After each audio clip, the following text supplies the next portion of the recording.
as introduced, I'm Professor of Supply Chain and Operations Management at Berlin School of Economics and Law. Maybe it is something not directly related to healthcare. At the same time, perhaps it can be also interesting for you to look at supply chains, resilience, COVID-19 pandemic from slightly different perspectives as the healthcare does.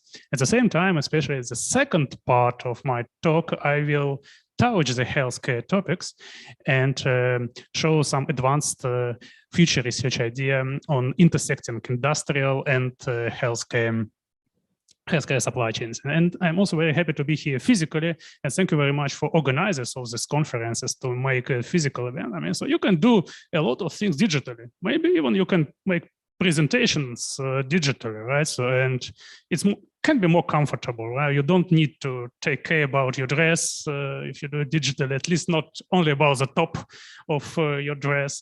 And at the same time, there are many things which you cannot do digitally, right? So for example, you cannot go to dinner digitally. You cannot buy something in great patisserie, which is just across of my hotel, and where my wife can remember this patisserie 5 years ago. She told me I should buy some specific things in this patisserie, bring it home. So that's why thanks a lot. So all right, so let us start, and I would like to talk about the ripple effect, resilience in supply chains, lessons from and thinking beyond the COVID-19 pandemic. I will start with some introduction, because maybe not all of you are familiar with these concepts. And after that, I will exemplify how the ripple effects affected supply chains during the COVID-19 pandemic. What can we learn from successful and failed examples? And finally, I will illustrate some future research directions like digital twins, viable supply chain model, and reconfigurable supply chain. Well, basically what I want to present in the next 40 minutes, has a very simple structure. First, I will focus on what we know, or what did we know before pandemic. Then I will add new insights which we became aware of during the pandemic. And finally, I will try to project in the post-pandemic future. I hope it will be, as it not all our life we will stay at the pandemic stage, that there will be post-pandemic future, and how supply chain management can be transformed into this future by building viable intertwined supply networks and viable business ecosystems.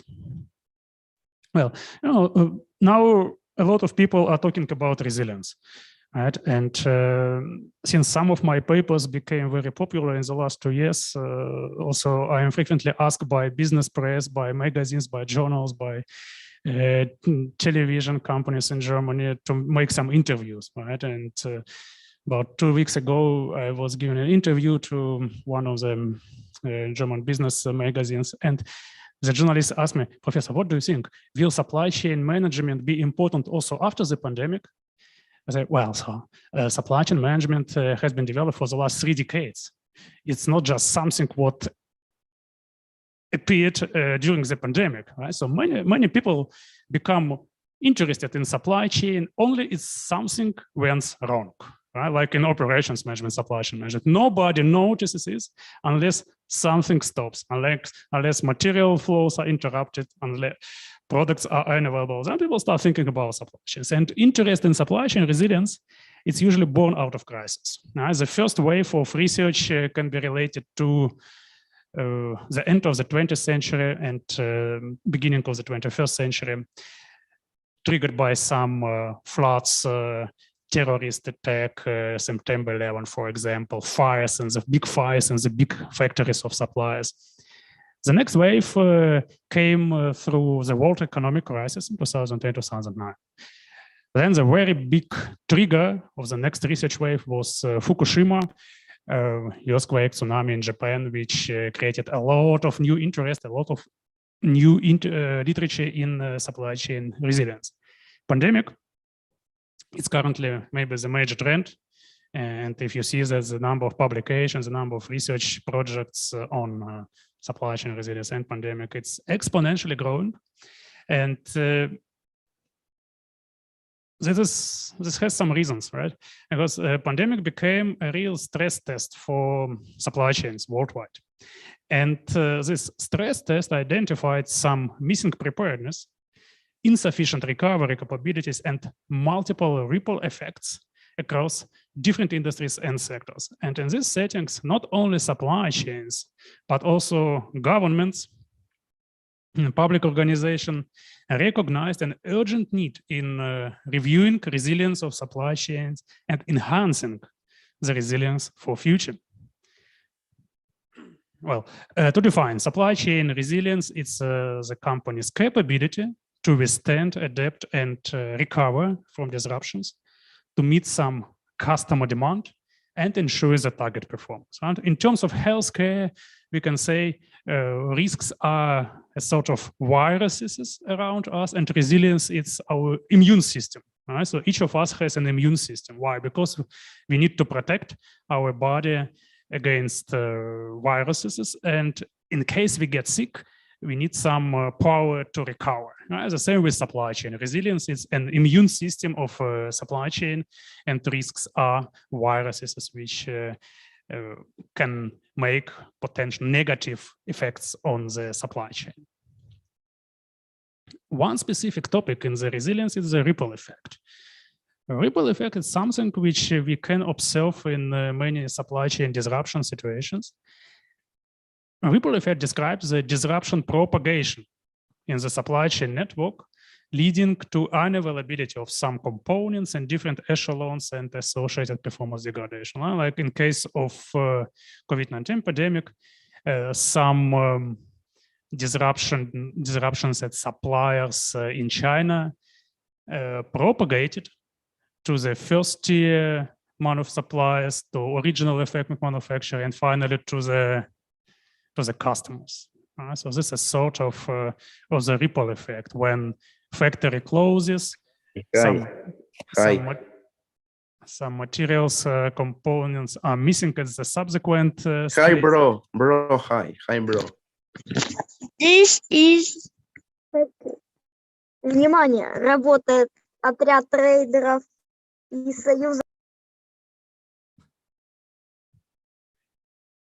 Well, it's, you know, something. It's something which comes with Hi, bro. How are you? Digital twins. So maybe with artificial intelligence. So you bitch. You bitch. Yeah. Fuck you. Okay. Fuck. So now just a story comes to my mind. Maybe it's not exactly to the presentation, but since we have some, you know, some stretch things, one of my friends has a theory. And the theory is a little bit strange. He says that actually at the beginning of the pandemic, we all already died, right? He says the coronavirus killed all of us. And as he told me, I thought, okay, maybe the guy became crazy, so you know, so the pandemic became possible, and what his theory says now, not we, but our memories are traveling across the world and are visiting places which we visited in our, say, pre-pandemic life, where we were alive. Now I thought, okay, maybe it's crazy. Then I received an invitation from Troyes. I thought, well, okay, maybe just a co-accident. Okay, so I will come. 2 weeks later, I received an invitation for keynote from Saint Etienne. Hello. For Pruvik conference. Hello. Pruvik conference was my very first conference, 2004, and then Saint Etienne was my very first big conference. I met Alexander Dolgi, IFEC, and IGPR, and all the stuff. Well, then I came to Saint Etienne. It was last week. We went to the same conference center. I met Alexander again. And for gala dinner, we went to the same place as in 2006. As I arrived here in Troyes yesterday. The same hotel. I was checked in the same room as 5 years ago. I can remember it's very good because room number is 111. It's difficult to forget, right? And this morning I asked Leonel, where is the gala dinner tonight? Hello, motherfucker. Very good. It's not on the same place Hello, as in 2016. So otherwise, I would start believing in all this series. So it's just you know, something. Hello, guys. Okay, all right. So this is something what is related to the ripple effect and how it is related to resilience. Yes, and the Mama, ripple я в effect Ютубе. Мы became popular. сорвали капу As на I was a стриме. student, I think many of you know bullwhip effect. Bullwhip effect is something where we Привет teach in всем every operations, передаю production, logistics тому, course. And as I was a кто student, I получил thought, балл. well, it would be great to develop something class bullwhip effect and make it very famous. So I'm very happy to see that what we developed with Alexander Dolgi in 2013, 2014, this ripple effect concept became now very popular. And you see, based on the number of publications, more and more people, more and more PhD students research in this area. Moreover, we were able to publish a special issue on the ripple effect. We have received about 100 papers, and this is a great success, and selected 12 best publications. So the topic is definitely already in the scope of interest of many researchers. Yes, and if you compare ripple effect to bullwhip effect, it's like bullwhip effect, it's related to operational risk, say high probability, low impact. And the ripple effect, it's related to disruption risk or exceptional risk, say low probability and high impact. The research in the ripple effect and resilience can be classified into three major areas: network and complexity theories, mathematical optimization, and simulations. Within each of the area, different methods are used, and I would like to focus on the insights which we can obtain from these methods. What supply chain managers can learn, how they can use our research results. When we look at the studies at the network level, this research can help identify disruption propagation scenarios of different severity, to make stress testing of supply chain design structures, identify critical suppliers, the disruptions at which would have the most severe performance effect. The mathematical optimization methods can be used to stress test at the planning level and analyze impact of different contingency and mitigation strategies. They are also used for selection of optimal recovery plans. At the control level, usually simulation methods are used. Here we break down to the time-dependent aspect, to the dynamics of production control, of inventory control, simulation of different operational policies under the disruption conditions. So this is what it's state of the art in this research, and how practitioners can use our research results. What are the typical decision-making situations where different methods can be applied in real life. So this is something what we knew before pandemic. Now let's take a look at new insights. When we analyze the real cases of supply chain operations and their performance over the last 2 years, one can see that resilience in its, say, redundancy has not helped much. Right? Because in resilience, we always have two parts: redundancy and flexibility.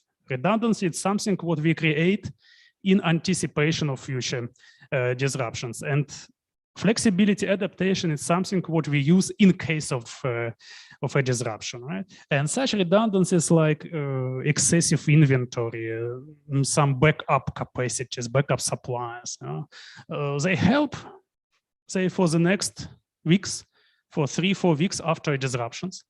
But then inventory is over, right? And you need to do something else. And pandemic is something which takes a lot of time, as we see, right? It's not something for 1-2 months as like instantaneous disruptions. That's why more positive experiences have been done with agile capacities and data-driven real-time monitoring and visibility systems. Agile capacities have enabled companies to repurpose their supply chain. We have seen a lot of repurposing of manufacturing systems, from car manufacturing to face shield and ventilator manufacturing, right? From perfume production to hand sanitizers production. This is something what became possible with agile manufacturing capacities. And in addition, companies with digital supply chains, with end-to-end visibility, were able to map their supply chains. They were able to understand very quickly which suppliers are available, which factories are working, which transportation routes are available. And this end-to-end visibility, digital supply chain supported decision-making by data transparency, by data availability, by visibility. So our first preliminary conclusion is that adaptation capabilities and not the redundancy played the most crucial role in managing the supply chains during the pandemic. When we look at the ripple effect during the pandemic, we can say that pandemic, it's a sort of very specific disruption. Actually, I would say it's not a disruption, it is a crisis. Because disruption by definition is an event. Event which hits your supply chain, changes something, and we need to recover once this disruption is over.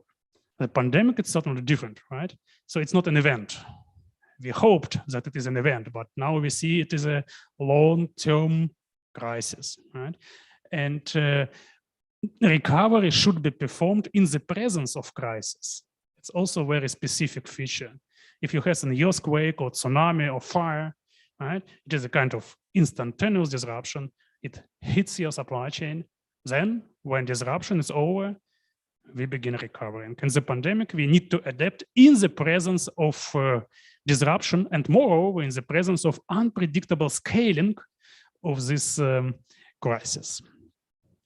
That's why our next conclusion is that COVID-19 pandemic, it's a very specific, new, unexplored, under-investigated type of supply chain disruptions. In the pre-pandemic world, we did a lot of research and created a lot of knowledge about supply chain resilience for random and epistemic or hazard disruptions. All right, we have the three levels of uncertainty: known, known, known, unknown, and unknown, unknown.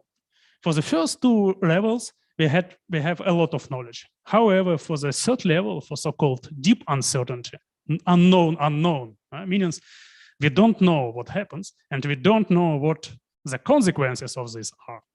For this type of uncertainty, we do not have a lot of knowledge. We don't have a lot of methods for modeling crisis, for modeling viability, survivability, which are new categories which came to supply chain resilience research during the pandemic. And sometimes, and talking to many supply chain managers, because so my work, it's more practical oriented research. Everything what I'm doing, I'm discussing with supply chain managers, with companies. I will frequently ask them, guys, what are the reasons for big problems in supply chains, right? And one explanation, it's not operational, but rather, say, psychological, mentality-oriented level. Most of the supply chains, as we know them now, have been designed, have been created for about 2 decades, right? By that time, we lived in the conditions of full stability, right? At least in European countries. It was an understanding of crisis-free management mentality, belief in having risk and uncertainty under control. Long-term planning, rigid, lean network structures and planning paradigms were results of such a mentality, right? And all that was turned upside down during the pandemic. The pandemic challenged supply chain management by introducing a novel and distinct context of order and chaos, controllable and uncontrollable, rigid and fluid, fixed and adaptable, certain and uncertain. During the pandemic, the management mentality changed and began to be characterized by a sense of crisis. The need to continuously prepare for disruption and living in anticipation of disruptions and continuous change instead of long-term stability have led to ability to adapt, right? Which became a new central supply chain management perspective now. So put simply, crisis, it's a kind of normal, right? Before pandemic, disruption have been considered exceptional events, which are outside of our system. And if I look at Now, real life examples, previously companies made planning for, say, 3-6 months ahead. Now they are planning 2-3 weeks ahead because they say, we don't know if our suppliers will be available in 3 weeks. We don't know if we'll have enough transportation capacity in 3 weeks. It's everything so flexible, so fluid, so changeable, impossible to plan something for 6 months ahead. The ripple effects during the pandemic have been seen across different stages. If we take this classification of a pandemic, according to World Health Organization, at all 5 stages, anticipation, early detection, containment, control, mitigation, and hopefully elimination. So in this summer, many of us, and me too, thought, well, now we reached this elimination stage, but it looks like it is just another loop, which is coming now. Even in the first months of the pandemic, we have seen a lot of ripple effects. January 2020, closing of supplies and factories in China, subsequent closure and production stops at many factories in Europe and in the United States. Then we entered the era of deep uncertainty. Right? So the consequences are semiconductor shortage. Of course, pandemic is only one of the reason for the semiconductor shortage. There are also many other reasons. Still, it is very important trigger. I would also point to this particular area when we reach the elimination stage.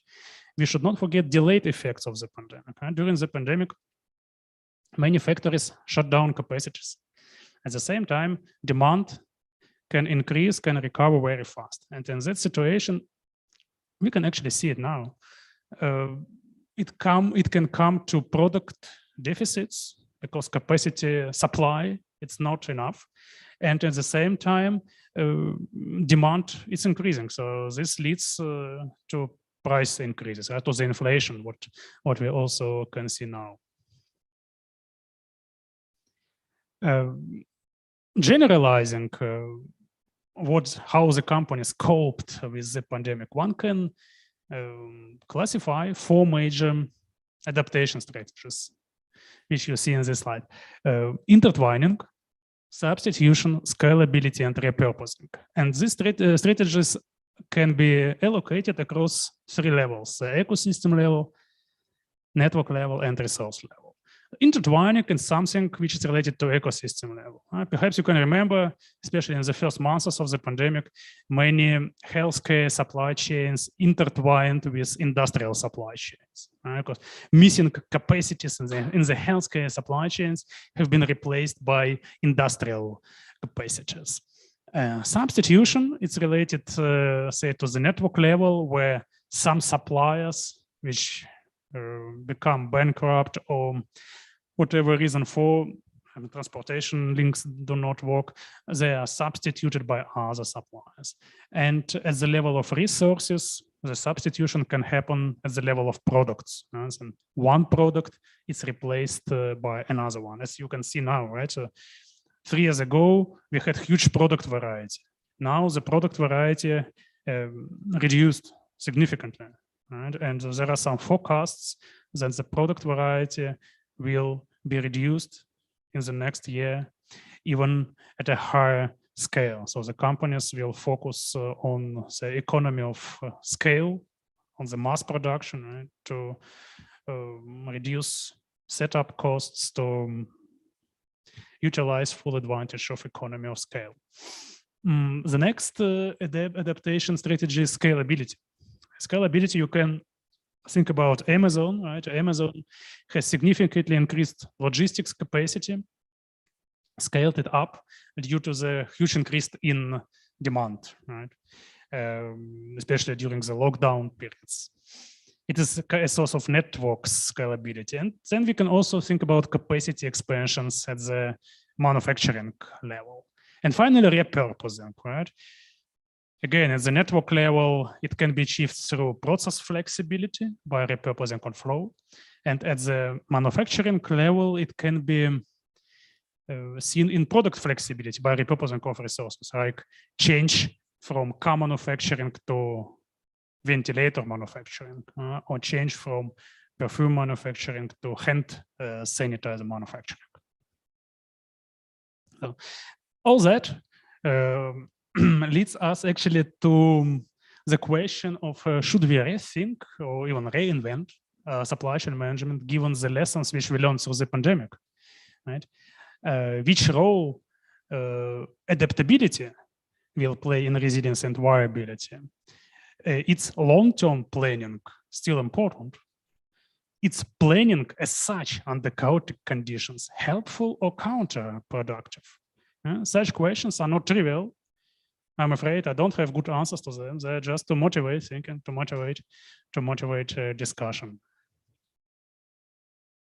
All right, so and now let's project to the future. What are possible future research directions?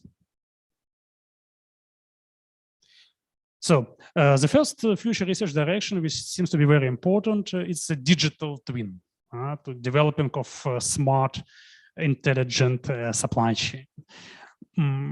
Supply chains have a lot of data, and basically the digital supply chain model, which at each point of time represents physical supply chain with actual transportation, inventory demand and capacity data, such models can be very helpful.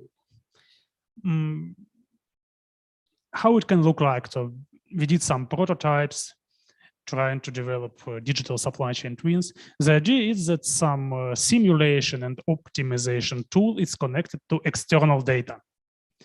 This can be data about, weather forecast, sensor data. It's fine, thanks. RFID data. Anything where we can identify disruptions. And then we, start our simulation optimization model every time with updated data, and so get results which then can be transferred to business intelligence systems, performance analysis system, ERP systems. This is a sort of a general concept, and the implementation has been done with any logistics supply chain simulation and optimization tool. With any logistics, we can describe our whole supply chain, demand, products, customers, transportation, suppliers, production, and distribution centers. All that it's very intuitive. You don't need to program anything. Also very good for management students. If in my teaching, I tried to introduce simulation optimization using, say, conventional tools like AnyLogic or Arena. It was very difficult for management students. With any logistics, management students feel very comfortable. They don't need to program anything and can see practical implementation of, say, network optimization, inventory policies, everything what we learn in lectures like inventory control, reorder point, mixed interlinear programming, all that can be seen in analogies. But of course, teaching is important, but mostly it is used in practice in research where we can describe the full supply chain, create a digital twin of the supply chain, and then experiment in this place, seeing how our physical supply chain would behave under particular scenario. So this is, a sort of illustration when we have our supply chain model. It is mapped with the risk data, which are coming from external systems. Then we run simulation optimization every time with updated data, to stress test supply chain, so select the best recovery plans. The results are the output of the modeling are transferred to systems for further performance analysis. It's sort of illustration how digital supply chain twins can be used for supply chain resilience modeling. So digital twin is the first future research direction. The second future research direction is viability. Viability is something which was introduced during the pandemic. It is an ability of a supply chain to maintain itself and survive. So it takes a broader perspective as the resilience. Viable supply chain model has the major idea to develop adaptable structural supply chain designs. So the idea is that each supply chain should actually have three designs, three networks. The first one for, say, normal times, where we can utilize advantages of lean and agility. The second one for instantaneous disruptions, which need to protect supply chain with the help of, say, risk inventory, capacity buffers, backup suppliers, right? It is the level of resilience. And then the third design, which we became aware of during the pandemic, survivable supply chain design, by production repurposing, localization of supply base, and so on. Right? So most important, it's the adaptation, the transition mechanisms from one supply chain design to another one. And this is something where new and substantial contributions can be done. So we published this viable supply chain model in June 2020, last year, because it was lockdown period in Germany. I was sitting home, I had a lot of time, I didn't know what to do, and so I developed this viability and intertwined supply network models. So in that sense, pandemic was favorable. Maybe one of the most productive research times, one can say. Yes, and now we see a lot of publications where researchers follow this model and develop new research for viability, supply chain viability, which goes beyond of resilience. And in order to compare viability and resilience, perhaps this picture helps to understand the commonality and differences. Viability is a sort of closed system. So resilience, it's a sort of closed system, right? So it's a sort of bouncing back, right? You have a disruption, then you stabilize, you recover, and you return to initial state, to the old normal. However, bouncing back to old normal is not always possible. And this is something what we see during the pandemic, right? We cannot bounce back. We can only, say, bounce forward, right? And search for and adapt to a new normal, and then stabilize in this new normal and recover performance.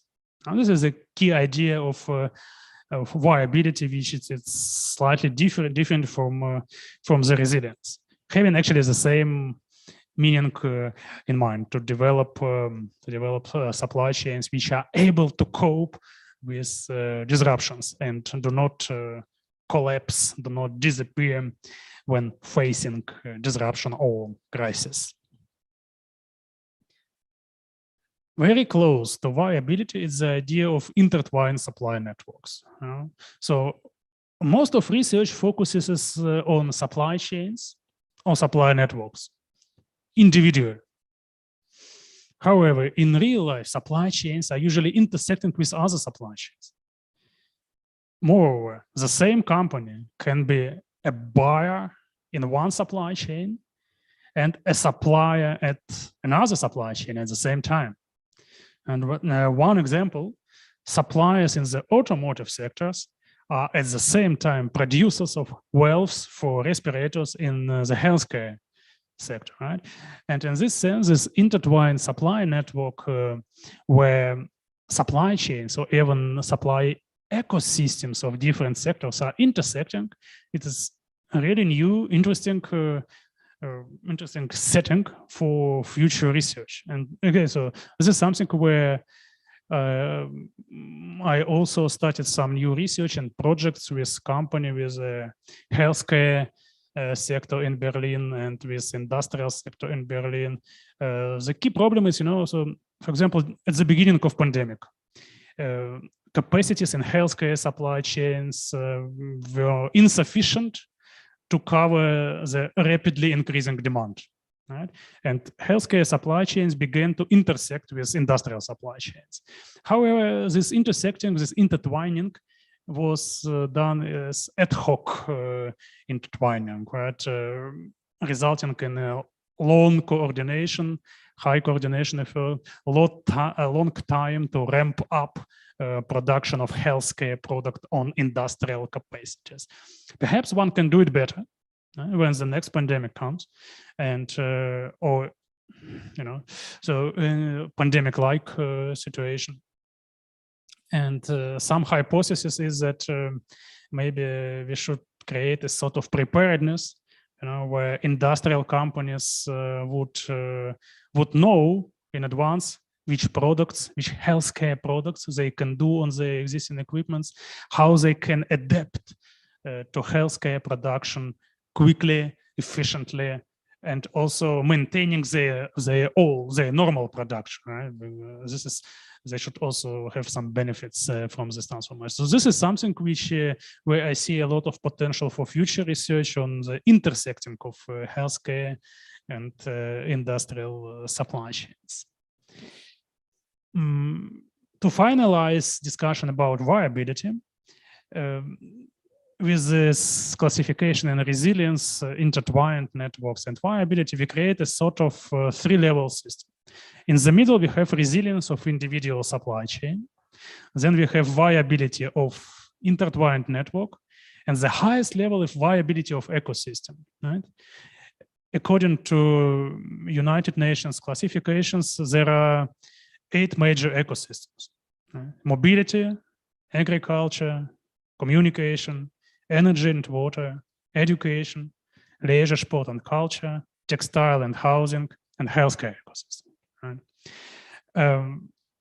Especially at the time of crisis, when we talk about survivability, maybe if one supply chain loses its resilience, maybe if one particular supply chain cannot exist anymore, but the viability of the whole ecosystem can be secured, it can be more important, right? So securing viability, say, of healthcare ecosystem or mobility or agriculture ecosystem, it's considered as a sort of optimization objective, and not necessarily maintaining resilience of every individual supply of every individual factory. So this is also a sort of new topics where future substantial contributions can be developed. Another future research direction is lean resilience. Seems to be contradictory, lean and resilient. Normally we say supply chains can be lean or resilient. Can it be both lean and resilient?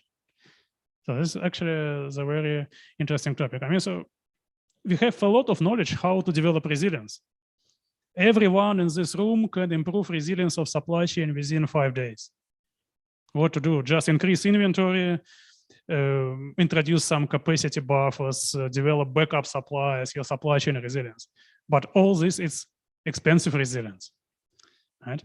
The traditional way of developing resilience system is like you first develop efficient supply chain design, and then you start adding some resilience elements. Right? This increases resilience but reduces efficiency. One can also do it in a different way. For example, the key idea of this Aura approach, active usage of resilience essence, it's to consider resilience from the value creation perspective. Resilience is something which is inside of efficiency, insides of value creation. It's something which is not just waiting to be used in emergency case, but something which is used in everyday life, in everyday operations, in business and usual scenarios. Just one example, omni-channel distribution. It's very good for efficiency. At the same time, as we have seen through the pandemic, companies which had both physical and online sale channels also showed higher resilience. So it's good for both efficiency and resilience.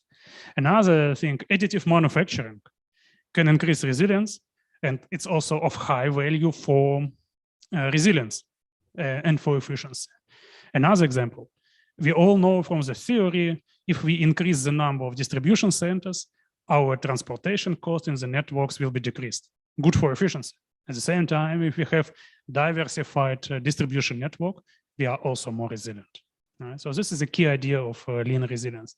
one can bring here a very simple example from everyday life.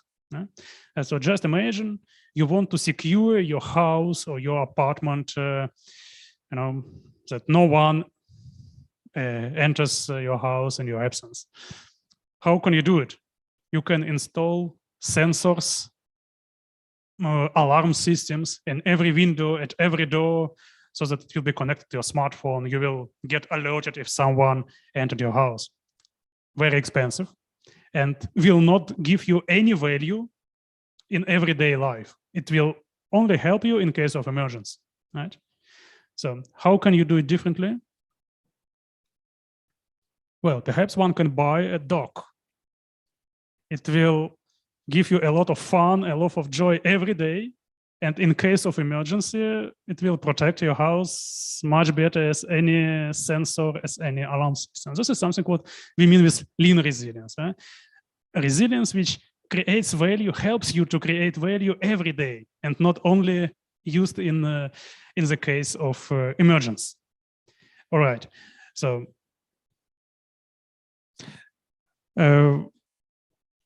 some last slides. Another future research direction is related to reconfigurable supply chain in multi-structural dynamics. Reconfigurability with structural variety, with process variety, is important precondition of resilience. Right? That's why the suggestion is to consider supply chains as multi-structural systems. Usually we consider supply chains only as organizational systems. If we look at definitions of supply chains in the textbook, we will read supply chain is a network of organizations. Right? That's true. At the same time, supply chains also have financial structure. They also have informational structure. They have energy structure. I just talked to one CEO of logistics company. He told me, Dmitry, I am not afraid of the next pandemic, but what I am really afraid of is a blackout. If suddenly we don't have energy and I have 100% of my trucks as electrical cars, I will not be able to deliver anything. Right? So this is something where we can think about future contributions, disruptions in energy system of supply chain, disruption in informational system, cyber attack. Right? So cyber attack can have much more damage as physical disruption in the supply chain, a disruption in financial system. Right? So think about blockchain and so on. So that's why the key idea is to use knowledge which we have from reconfigurable manufacturing system and extend it by adding active behavior of network elements, networking effects across different structures, and adding some network complexity, like multi-echelon supply chains. Yes, a reconfigurable supply chain is a concept which we published in 2020 with Alexander Dolgy and Boris Sokolov. Thinks supply chain should be considered from 4 perspectives: efficiency, resilience, sustainability, and digitalization. It's something what it's important to deliver, to convey both in research, but also in teaching. If we're preparing our students to be future supply chain managers and stakeholders. All right, so to summarize, risk, resilience, and ripple effect are expected to become major determinants in new normal, which it's supposed to be increasingly shaped by uncertainty. The theory offers a large variety of methods to support supply chain adaptations and reconfigurations. We have seen that a pandemic can be seen as a new type of supply chain risk. Maybe we can say super disruption or crisis.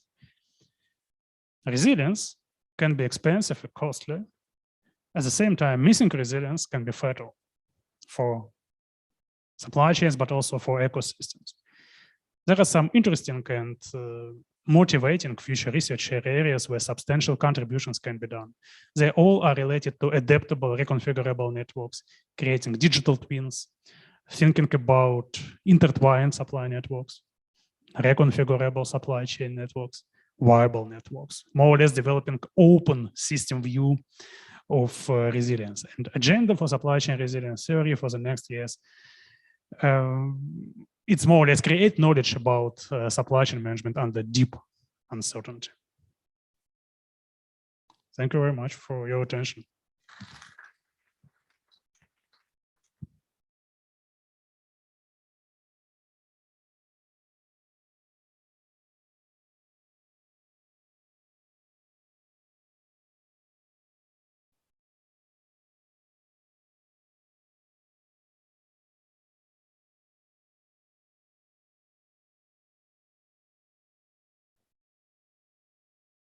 Thank you very much, Professor Ivanov, for this very inspiring presentation and very interesting.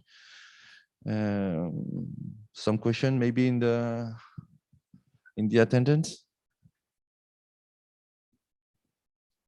Yes, Farouk, and then.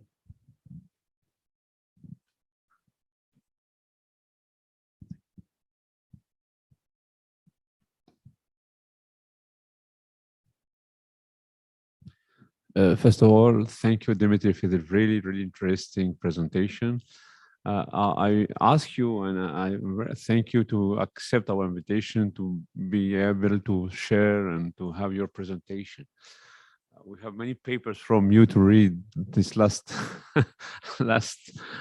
months, which make that you are widely inspired by the situation, I would say. The other thing that I'm really interested about you are developing. I mean, you are trying to give to some words, some keywords for the more deep analysis. For instance, risk. For instance, you can take the example of the resilience. My first question, maybe I can have more question after, is what about the real-time management of supply chains? I mean, is it something special? Is it something to deal? And after maybe I have also some other questions. Thanks, Robert. Real time, it's a very important topic. I can report from a practical experience with it because it's more practical topic, right? So in the current project, and the project it's with one of the, say, global technology leader, a German company. We are trying to develop a digital supply chain twin. So far, we were able to deliver digital twin for the upstream, for the downstream part, because in the downstream, you know, due to collaboration with logistics service provider, you have quite a lot of visibility, and you can obtain real-time data, at least until the last international port. Of course, then in the last mile, I don't know, in Indonesia, in Malaysia, it's difficult to get real-time information, but through the international supply chains, it's possible. At the same time, then we try to obtain this real-time information from the upstream part, from suppliers. And that's much more difficult as in the downstream because of many reasons. Data are not so, you know, have not the same quality. It's very decentralized, a lot of data security concerns. The key question is how much visibility, how much real-time control you really need, because it's very expensive. And thinking about 100% of visibility, 100% of real-time control, it's not needed. One should really pick up the most important parts in the supply chain where you see value, where you see business case behind this real-time control, and focus on that. Technology is there. Technology in there. We have a lot of technology to, to identify different places in the supply chain, to collect data using at different levels, at manufacturing levels using sensors, industry or at network level using, so say trace and tracking system. Technology is there. The key issue is how to use this data. So from the management point, and especially in the upstream part, it is a big practical challenge how to obtain this real-time data. I agree completely with that. This is why one of the first PhD theses we supported in our university in collaboration with the hospital, Troyes Hospital. The other question is, it's maybe easy in industrial, not that easy, but we can accept it that it could be easy, that we have in your supply chain something upstream, downstream, and you put your position, and I can manage, I can master what I want. But in real life, in the emergency department, for instance, your upstream is not that easy. It's not that the problem is here how you manage the patient and how you can make the data.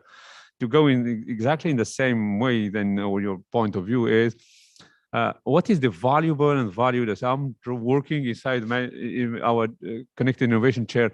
I'm the holder for that, and I'm happy with that. With many partners, with the research, with my colleagues.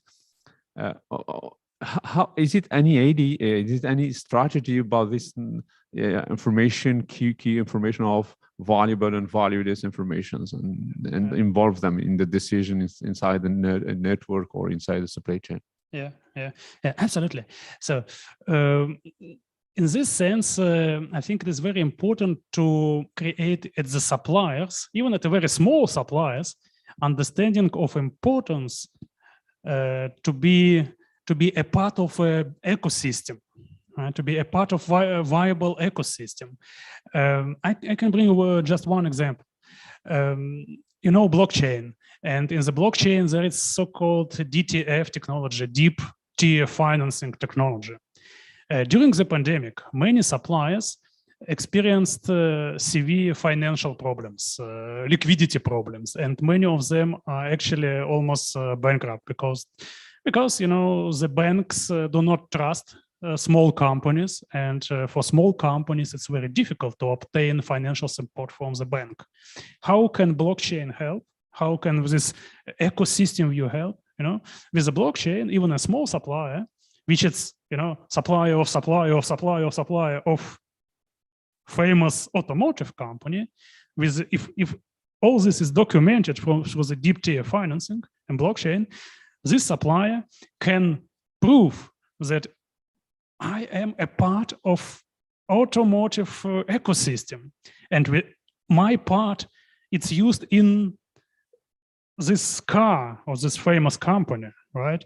And with that, it will have completely different situation when negotiating with a bank about loans, about interest, about trust. Now, suddenly bank will trust in this company. It will not be just a small company A, it will be a part of the mobility ecosystem.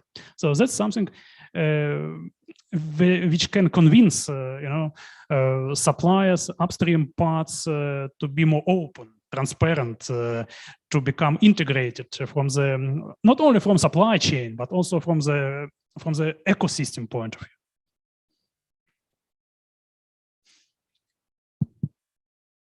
Thank you very much, Dmitry. Up here. Thank you very much. I was really looking forward for this presentation, and I can say I was not deceived. I have two questions. The first one is, most of the approaches that you have presented here need investment. So when you talk about capacity, increasing the capacity, or any other approaches, they need investment. Whereas companies today are really suffering in terms of investment, and they are not really ready to invest in any project. They just want to survive.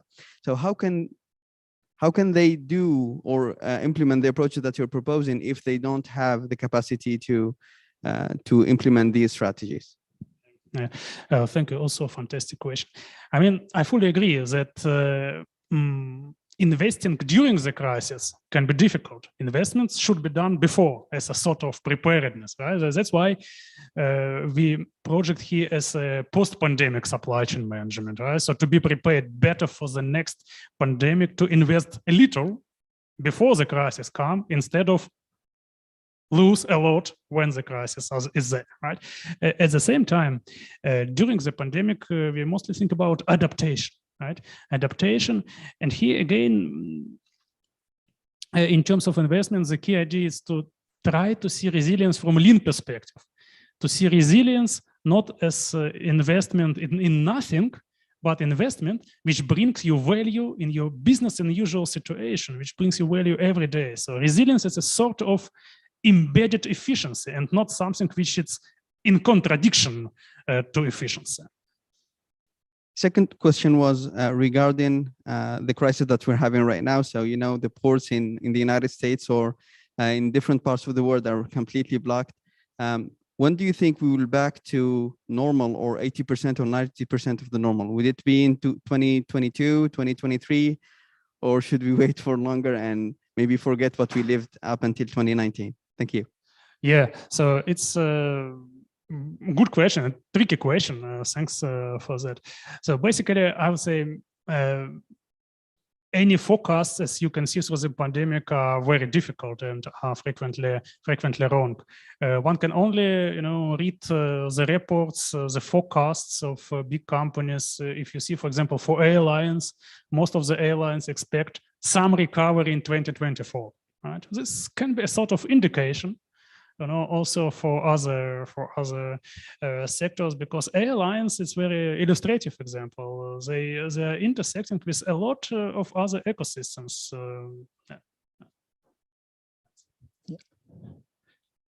Hello. Sorry, hello. Thank you, Professor Ivanov, for the presentation. I have also two questions. The first one, in some papers, we find the concept of viability. Is there any difference between these two concepts, resilience and viability? And the second one is regarding the impact of the structure of the network on the propagation. Is there any relationship, how we can study this impact or this effect on the propagation effect also? Yeah, thank you. Yes, so first of all, we can say that resilience and viability, they have some common features. They think how to cope with disruptions, and they also have some differences. More or less, resilience is a sort of closed system where we bounce back to old state, and viability, it's a sort of open system where the key idea is adaptation to new normal and recovery in this new normal. I think this is, and the second difference is that viability, it's mostly considered as an intertwined network and ecosystem level. At the level of individual company, we mostly talk about resilience, right? Maybe survivability, and viability takes a perspective of higher complexity of the object of the system, which we consider. With the ripple effect, we can study propagation of disruptions using three major methods, right? If you want to study only network structure, you can generate a network. We see a lot of papers which generate, say, Apple network, Honda, Toyota network, so some technologies, and then they analyze it just at the structural level without looking at lead times, at capacities, just looking at the structure, which structure it's more or less prone to disruption propagation. This is the first type of research. If you include lead times, capacities, reorder points, then we mostly look at the mathematical optimization, trying to understand, with robust optimization or stochastic optimization, or even with deterministic mixed integer linear programming, scenario-based approaches, how disruption in one place will affect other echelons. And then if you want to do really time-dependent, very detailed analysis, then simulation, it's a good topic, mostly discrete event simulation. But also, if you want to include active behavior of companies, you can use agent-based simulation. I think these three methods are mostly seen in literature. Thank you.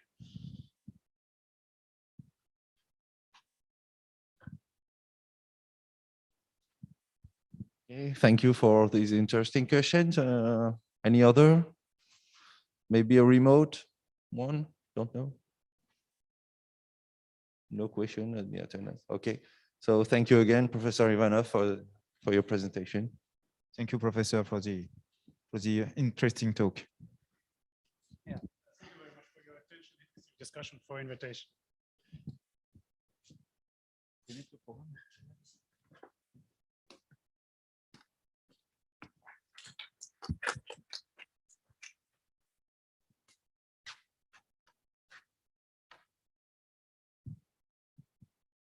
So we stop this first part of this conference. So now we have you see the program. We have the lunch break. Okay, so it is in room M104. It is this just above of this amphitheater. So I invite you to go to the lunch break. And after you have 3 parallel sessions you find here. So it is room B202, B203, and B207. So the first one is about technology, robotics on healthcare. The second one, it is data-driven healthcare. And the last one, it is about healthcare management system on service for the patients. Okay, so we stop now for this part and we go to the lunch. Donc, je vous invite à venir donc, au repas qui se tient donc, à la salle M104 juste au-dessus. Voilà, à tout à l'heure, donc at 2 p.m. Merci.